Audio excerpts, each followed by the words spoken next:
Taste the Daily. Chennai கொளத்தூரில் Ganga திரையரங்கம் எதிரே சாலையில் குப்பைகள் குவிந்து கிடப்பதால் சுகாதார சீர்கேடு ஏற்பட்டுள்ளது. விடியா அரசின் முதல்வர் ஸ்டாலினின் தொகுதியான கொளத்தூரில் குப்பைகள் அகற்றப்படாமல் உள்ளதால் துர்நாற்றம் வீசுவதோடு நோய் தொற்று பரவும் அபாயம் ஏற்பட்டுள்ளது. விடியா அரசின் மாநகராட்சி நிர்வாகம் முதல்வர் தொகுதியில் உள்ள குப்பையையே தூய்மைப்படுத்தாத நிலையில் மற்ற பகுதிகளில் எப்படி முறையாக தூய்மைப்படுத்தும் என மக்கள் கேள்வி எழுப்புகின்றனர். விருதுநகர் மாவட்டம் ஸ்ரீவில்லிபுத்தூரில் விநாயகர் ஊர்வலத்தின் போது காவல்துறையினர் தாக்கியதில் காயமடைந்த இந்து முன்னணியினர் மருத்துவமனையில் அனுமதிக்கப்பட்டனர். விநாயகர் சிலைகளை நீர்நிலைகளில் கரைப்பதற்காக ஊர்வலமாக சென்றபோது மேளதாளங்கள் முழங்காமல் செல்லுமாறு காவல்துறையினர் அடாவடியாக கூறியதாக தெரிகிறது. அப்போது ஆண்டுதோறும் மேளதாளங்கள் முழங்க அமைதியான முறையில்தான் ஊர்வலம் நடைபெறுவதாக இந்து முன்னணியினர் கூறிய நிலையில் அவர்களுக்கும் காவல்துறையினருக்கும் இடையே வாக்குவாதமாகி தள்ளுமுள்ளு ஏற்பட்டு போலீசார் தடியடி நடத்தியுள்ளனர். ஸ்டாலின் ஆட்சியில் காவல்துறையினர் ரவுடிகள் போல செயல்படுவதாக மக்கள் குற்றம் சாட்டியுள்ளனர். டிஎஸ்பி பாஸ்கர் ஒரு 7 பேரை கூப்பிட்டு வந்து பின்னால் இருந்து ஒரு போலீஸ்கார் குத்துனாரு. அவர் பேர் சரியாக நினைவில்லை, சுந்தரமாளிகை. அவர் குத்துனோன்னு திரும்பி பார்த்தேன். நேரம் அந்த சட்டையை பிடிச்சி கிழிச்சு ரொம்ப காலை வந்து தட்டி விட்டு மிதிச்சாங்க. காலை வந்து மிதிச்சுலாம் இதே பண்ணாங்க. ரொம்ப தூரம் வந்துட்டு அட்டுடியும். நானும் எத்தனை வருஷம் நியாயசக்தி எவ்வளோ விருது கட்டினேன், நல்லபடியாக கொண்டு போகணும் அப்படின்னு நினச்சோம். ஆனால் ரொம்ப மோசமான, இது எந்த ஒன்று நோக்கத்தில் வச்சுருந்தாலும் தெரியல. இந்த டைம் ரொம்ப மோசமாகிடுச்சு. திருவாரூர் கமலாலயம் வடகரை பகுதியில் எதிரெதிரே வந்த 2 அரசு பேருந்துகள் ஒன்றோடு ஒன்று உரசி விபத்துக்குள்ளானதில் அப்பகுதியில் 1 மணி நேரமாக போக்குவரத்து பாதிக்கப்பட்டது. திருவாரூரில் இருந்து மயிலாடுதுறை நோக்கி சென்ற அரசு பேருந்தும் நாகூரிலிருந்து திருவாரூர் நோக்கி வந்து கொண்டிருந்த அரசு நகர பேருந்தும் உரசியது.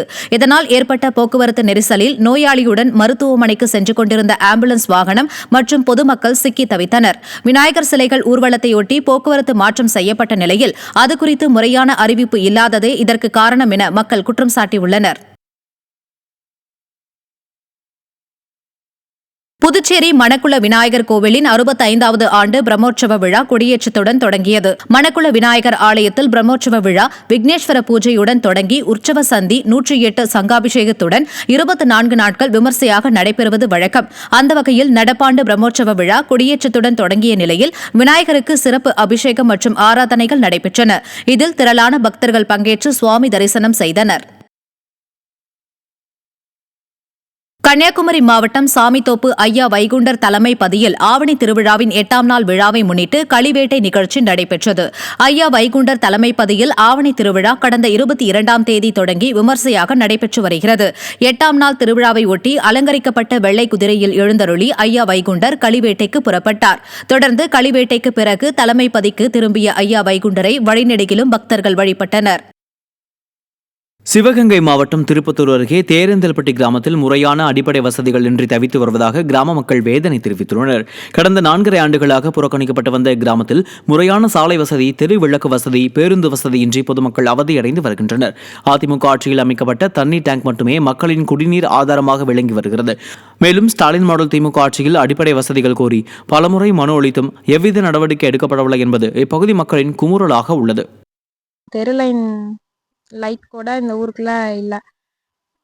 அது போல் ரோடு வசதி சுத்தமாக இல்லை. உங்களுடன் ஸ்டாலின் முகாமில் கொண்டு போய் நாங்கள் மனு கொடுத்துட்டு வந்திருக்கோம். ஆனால் கொடுத்துட்டு இன்னைக்கு ஒரு மாதம் ஃபுல்லாக முடிஞ்சிருச்சு. இன்ன வரைக்கும் அதுக்கான நடவடிக்கை எதுவுமே எடுக்கல. இது வரைக்கும் யாருமே இந்த மாதிரி முகாமில் மனு கொடுத்துருக்காங்களே, இந்த ஊர் எப்படி இருக்குது, என்ன போய் பார்ப்போம், என்ன குறைகள் இவ்வளோ சொல்லியிருக்காங்க எழுதியிருக்காங்களேன்னு இது வரைக்கும் யாருமே வரல. கடலூர் மாவட்டம் புவனகிரி அருகே ஓடும் பேருந்தில் மூதாட்டியிடம் நகை பறிக்கப்பட்ட அதிர்ச்சி சம்பவம் அரங்கேறியுள்ளது. பின்னலூர் கிராமத்தைச் சேர்ந்த சிவகாம சுந்தரி என்ற 70 வயது மூதாட்டி தனியார் பேருந்தில் பயணம் செய்த நிலையில் முகக்கவசம் அணிந்த 3 பெண்கள் அவர் அணிந்திருந்த 6 சவர நகையை பறித்துக் கொண்டு தப்பினர். கும்பகர்ண தூக்கத்தில் உள்ள விடியா அரசின் ஏவல் துறையால் தமிழகத்தில் நகை பறிப்பு சம்பவங்கள் அதிகரித்துள்ளதாக குற்றச்சாட்டு எழுந்துள்ளது. திருவண்ணாமலை மாவட்டம் ஆரணியில் அதிமுக ஆட்சியில் தொடங்கப்பட்ட சூரியகுளம் புதுப்பிக்கும் திட்டம் திமுக ஆட்சியில் தொடங்கப்பட்டது என திமுகவினர் பொய் பிரச்சாரத்தில் ஈடுபட்டுள்ளனர். 2020ஆம் ஆண்டு அதிமுக ஆட்சியின் போது 6,50,00,000 மதிப்பில் குளத்தை தூர்வாரி நடைபாதை அமைக்கும் பணி தொடங்கப்பட்டது. இத்திட்டம் விடியா ஆட்சியில் கிடப்பில் போடப்பட்ட நிலையில் தற்போது அதிமுகவினரின் அழுத்தத்திற்கு பின் இத்திட்டம் மீண்டும் தொடங்கப்பட்டுள்ளது.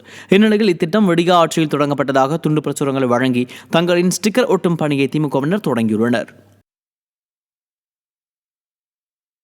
சிவகங்கை மாவட்டம் திருப்பத்தூர் சுற்றுவட்டார பகுதிகளில் கொட்டி தீர்த்த மழையால் வெப்பம் தணிந்தது. திருக்கழாப்பட்டி, கீழச்சுவல்பட்டி, SS கோட்டை, திருக்கோஷ்டியூர், நாச்சியாபுரம் உள்ளிட்ட பகுதிகளில் 2 மணி நேரத்திற்கு மேலாக மழை பெய்தது. இந்நிலையில் முறையான வடிகால் வசதி இல்லாததால் சாலைகளில் நீர் தேங்கி வாகன ஓட்டிகள் அவதியடைந்தனர். திருப்பூர் மாவட்டம் தாராபுரத்தில் 67 விநாயகர் சிலைகள் ஊர்வலமாக கொண்டுவரப்பட்டு ஆற்றில் கரைக்கப்பட்டன. விநாயகர் சதுர்த்தியை ஒட்டி பல்வேறு பகுதிகளில் வைக்கப்பட்டிருந்த விநாயகர் சிலைகள் தாராபுரம் பொள்ளாச்சி சாலையில் ஊர்வலமாக கொண்டுவரப்பட்டன. மேளதாளங்கள் முழங்க இவ்வூர்வலத்தில் திரளான பக்தர்கள் கலந்து கொண்டு சிலைகளை ஆற்றில் கரைத்தனர். திருப்பத்தூர் மாவட்டம் ஆம்பூர் அருகே நடைபெற்ற அரசு முகாமில் மனு அளிக்க வந்த முன்னாள் ராணுவ வீரரை திமுக பிரமுகர் மிரட்டிய சம்பவம் பொதுமக்களை அதிர்ச்சியில் ஆழ்த்தியது. கீழ்முருங்கை முருகன் நகரை சேர்ந்த முன்னாள் ராணுவ வீரர் சரவணன் தங்கள் பகுதியில் தெருவிளக்கு அமைத்து தரக் கோரி கடந்த 3 ஆண்டுகளாக பலமுறை மனு அளித்தும் நடவடிக்கை எடுக்கவில்லை என புகார் கூற அரசு முகாமில் மனு அளிக்க முயன்றார். அப்போது திமுக நிர்வாகி GS ரவி சரவணனை தாக்க முயன்றார். விடியா ஸ்டாலின் ஆட்சியில் திமுகவினர் ரவுடிகளாக மாறிவிட்டதாக மக்கள் குற்றம் சாட்டினர்.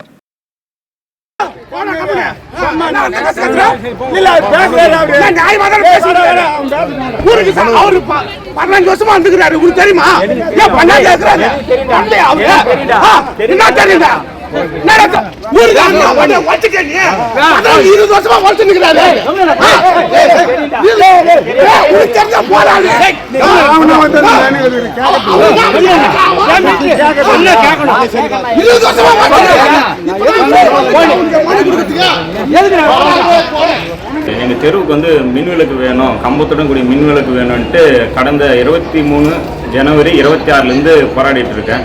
2023 எம்எல்ஏ கிட்ட எல்லாம் மனு கொடுத்துருக்கேன், கலெக்டர் கிட்ட கொடுத்துருக்கேன், டிப்டி கலெக்டர் கிட்ட, BDO, தலைவர் எல்லாருக்கிட்டையும் கொடுத்துட்டேன். கீழே இருந்து மேலே வரைக்கும் நான் எல்லாருக்கிட்டையும் கொடுத்தாச்சு. அப்புறம் CM செல்லுக்கு 2 டைம் அனுப்பிச்சிட்டேன். கேட்டால் ஃபண்டு இல்லைன்னு சொல்கிறாங்க. நீலகிரி மாவட்டம் குன்னூரில் நீர்பிடிப்பு பகுதியில் டைட்டில் பார்க் அமைக்கும் நகராட்சிக்கு எதிர்ப்பு தெரிவித்து நகர்மன்ற கூட்டத்தில் அதிமுக உறுப்பினர்கள் போராட்டம் நடத்தினர். குன்னூர் நகர்மன்ற கூட்டத்தில் பேசிய அதிமுக கவுன்சிலர்கள் தெருவிளக்கு, சாலை, குடிநீர் போன்ற அடிப்படை தேவைகளை விடியா திமுக நகராட்சி நிர்வாகம் பூர்த்தி செய்து கொடுக்காமல் இருப்பதை சுட்டிக்காட்டினர். தொடர்ந்து நகரின் முக்கிய குடிநீர் ஆதாரமான பந்துமை நீர்பிடிப்பு பகுதியில் டைட்டில் பார்க் அமைக்க 10 ஏக்கர் நிலம் ஒதுக்கும் தீர்மானத்திற்கு எதிர்ப்பு தெரிவித்து வாக்குவாதம் செய்த அதிமுக உறுப்பினர்கள் தர்ணாவில் ஈடுபட்டதுடன் வெளிநடப்பும் செய்தனர். சாதாரண ஒரு சாமானியனுக்கு கட்டடத்துக்கு இடம் இல்லை. ஆனால் இன்றைக்கு ஒரு டைட்டில் பார்க் இடம் இருக்கு என்று சொன்னால் ஒரு சட்டத்துக்கும் எதிராக இருக்கு. எனவே உடனடியாக இதை கருத்தில் கொண்டு நகராட்சி நிர்வாகம் இந்த இடத்தை மாற்று இடத்துக்கு ஒதுக்கி தருமாறு கேட்டுக்கொண்டு இதுக்கு உடனடியாக இப்பவே இந்த மன்றத்திலேயே நீங்க இந்த நடவடிக்கை எடுக்கவில்லை என்று சொன்னால் நாங்கள் போராட்டத்தில் இறங்கும் என்பதை தெரிவித்துக் கொள்கிறோம். நீர்பிடிப்பு ஆதாரமாக உள்ள இடத்தில் டைட்டில் பார்க் கட்டி அந்த கட்டுவதன் மூலமாக பிற்காலத்திலே வருங்கால சன்னதிக்கு நீர் ஆதாரம் முற்றிலும் பாதிக்கப்படும். அது மட்டுமல்ல, அந்த கட்டிடத்தை அந்த இடத்துல கட்டினா தரம் இருக்காது. நாளைக்கு அந்த கட்டிடத்துக்கு பாதிப்பு உண்டாக்கி பொருள் சேதமும் உயிர் சேதமும் ஏற்படும் என்பதை நாங்கள் வலியுறுத்தினோம். எங்களை பேச அனுமதிக்காத இந்த திராவிட மாடல் அரசை கண்டித்து நாங்கள் அதிமுக 6 கவுன்சிலரும் வெளிநடப்பு செய்வோம். வேலூரில் விநாயகர் சிலைகள் ஊர்வலமாக எடுத்துச் செல்லப்பட்டு நீர்நிலைகளில் கரைக்கும் நிகழ்வு நடைபெற்றது. விநாயகர் சதுர்த்தியையொட்டி பொது இடங்களில் வைத்து வழிபட்ட விநாயகர் சிலைகளை பொதுமக்கள் கிராமிய கலை நிகழ்ச்சிகள் மேலதாளங்களுடன் ஊர்வலமாக எடுத்துச் சென்று சதுப்பேரி ஏரியில் கரைத்தனர்.